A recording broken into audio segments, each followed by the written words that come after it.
Hard work used to be the great equalizer. If you showed up, stayed late, and played by the rules, you could climb. You could buy a house, raise a family, retire in peace. That was the American dream, the promise that effort equals reward. But somewhere along the way, the equation broke. Today, people are working harder than ever and falling further behind. College graduates are drowning in debt. Full-time workers can't afford rent. And for the first time in modern history, your parents were probably richer than you'll ever be. So what happened? Why does hard work no longer pay off? And who, if anyone, still benefits from the system we're trapped inside? This isn't just an economic story. It's the story of how the ladder of upward mobility was quietly pulled away, and how generations were convinced that if they just climbed harder, it would still reach the top. Welcome to Wealth Untold. To understand why hard work stopped paying off, we have to go back to when it did. In the aftermath of World War II, America was unstoppable. Factories roared, suburbs sprawled, and wages soared.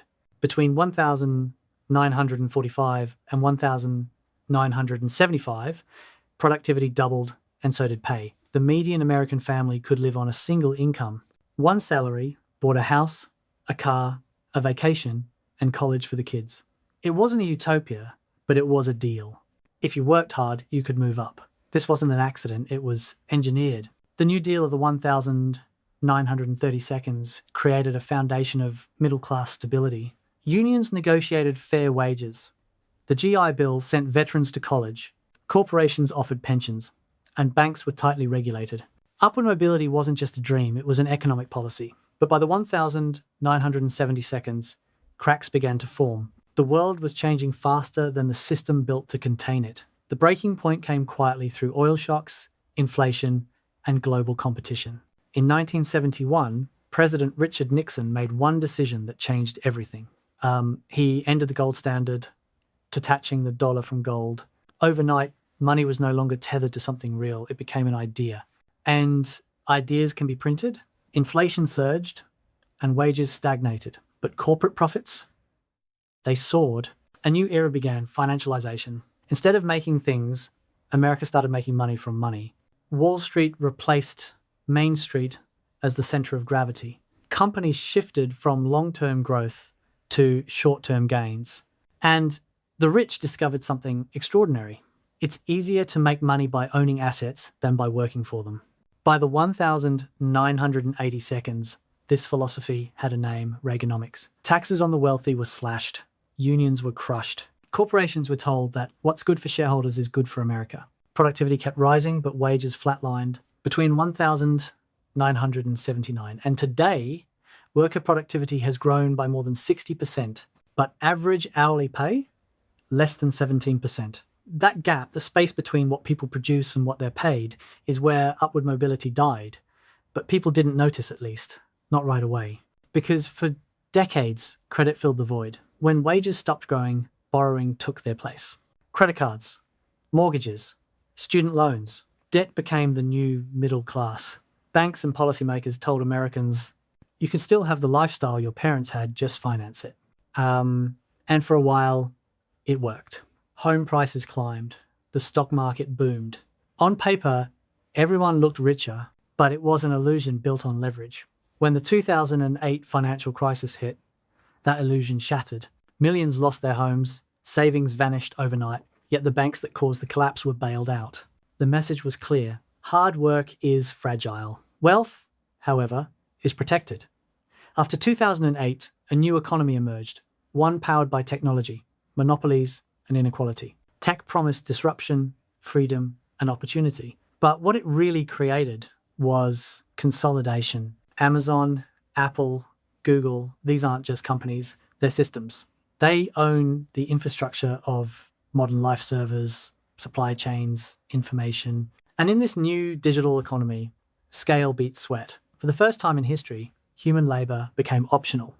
Automation replaced workers, AI replaced thinkers, and algorithms replaced fairness. Meanwhile, asset owners, those who held stocks, land, or data, became exponentially richer. During the pandemic alone, American billionaires added over $2 trillion to their wealth. At the same time, tens of millions of workers faced eviction, job loss, or medical debt. The rungs of the ladder didn't just get smaller, they disappeared entirely. The cost of living now rises faster than wages, faster than savings, faster than hope. In 1980, the average home cost 3 times the median income. Today, it's 8 times. The average American must work 96 hours a week to afford rent in many cities. Even a college degree, once the golden ticket, is turned into a lifetime subscription to debt. And yet, the cultural narrative hasn't changed. We still tell people that success is personal, not systemic. That if you're not moving up, it's because you're not working hard enough. But data says otherwise. According to the Federal Reserve, half of Americans can't cover a $1,000 emergency. Meanwhile, the top 10% own nearly 70% of all wealth. The richest 1% control more wealth than the entire middle class combined. Hard work didn't fail. The system failed the hardworking. What happens to a society when effort no longer leads to reward? You get quiet despair, rising addiction, falling birth rates, record loneliness. Sociologists call it status immobility, when generations can no longer climb higher than the one before. In the 1,950 seconds, 90% of children earned more than their parents. Today, that number has fallen to less than 50%. Half of Americans are now destined to earn less than the generation that raised them. It's not just an economic collapse, it's a psychological one. When effort stops mattering, cynicism grows. People disengage from politics, from communities, from the future itself, and into that vacuum, extremism, apathy, and hopelessness spread. The end of upward mobility isn't just the end of prosperity, it's the erosion of faith in the future. Governments know the system is broken, but every solution so far has only deepened the problem. Quantitative easing, printing trillions to stimulate the economy, mostly inflated asset prices. Stocks and real estate soared, but wages barely moved. Stimulus checks helped temporarily, but they couldn't fix decades of structural decay.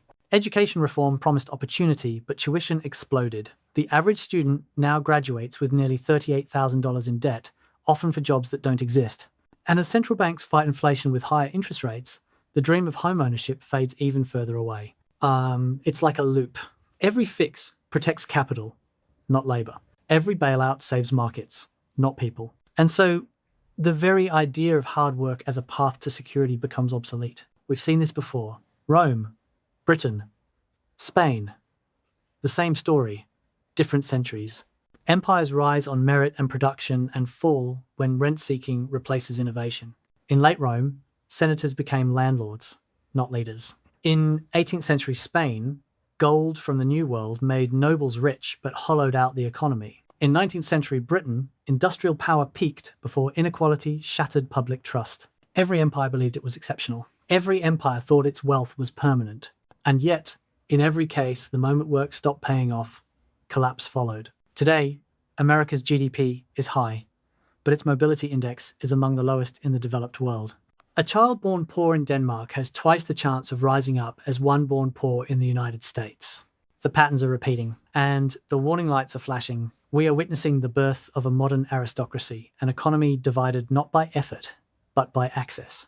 Access to assets, access to data, access to ownership. If you own a home, stocks, or a company, you're inside the wealth engine. If you trade time for money, you're outside it. This is the silent shift from a work-based economy to an asset-based society. In the 1,950 seconds, 90% of corporate profits went to workers. Today, over 80% goes to shareholders. And with AI, automation, and global capital, the divide will only widen. Hard work still matters, but only if it's leveraged through ownership. Without assets, you're swimming upstream against a current that only flows toward capital. The American dream was a social contract.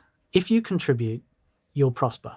That contract is being rewritten without consent. Now, success isn't about contribution. It's about positioning. And mobility, the very heartbeat of democracy, is flatlining. When societies reach this stage, history shows 2 outcomes: reform or revolt. If mobility can't be restored, people stop believing in the system that denies them. And when that belief dies, so does stability. You can already see the signs. Populism rising, class resentment, generational warfare. A quiet, growing anger from those who worked hard, followed the rules, and still lost. That's not laziness, it's betrayal. But decline isn't destiny. It's a choice. Every empire that collapsed had moments, brief, fragile moments, when it could have changed course. The solutions aren't mysterious. Reinvest in labor. Tax speculation, not production.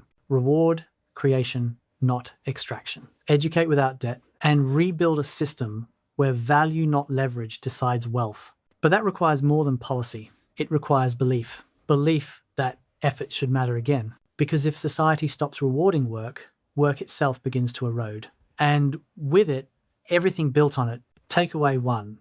The American dream wasn't luck, it was design.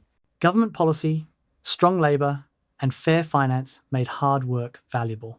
Takeaway 2. The system shifted from rewarding labor to rewarding assets. Productivity rose, but wages stagnated. The latter became an illusion. Takeaway 3. The next era will be defined by ownership. Those who control assets, physical or digital, will define the boundaries of mobility. If you want to survive the end of upward mobility, you must learn how the system changed and how to operate within it. Every generation inherits a story. For our parents, it was work hard and you'll succeed. For us, it's work endlessly and maybe you'll survive. But history is not a straight line, it's a cycle. And cycles can be broken. The question isn't whether hard work still pays off. It's whether we'll rebuild a world where it does. Because when the dream dies, the future goes with it. This is Wealth Untold. And if you found this story worth knowing, remember, the economy isn't just numbers. It's the story of us all. Like, subscribe, and stay curious. Because the truth about wealth is always untold.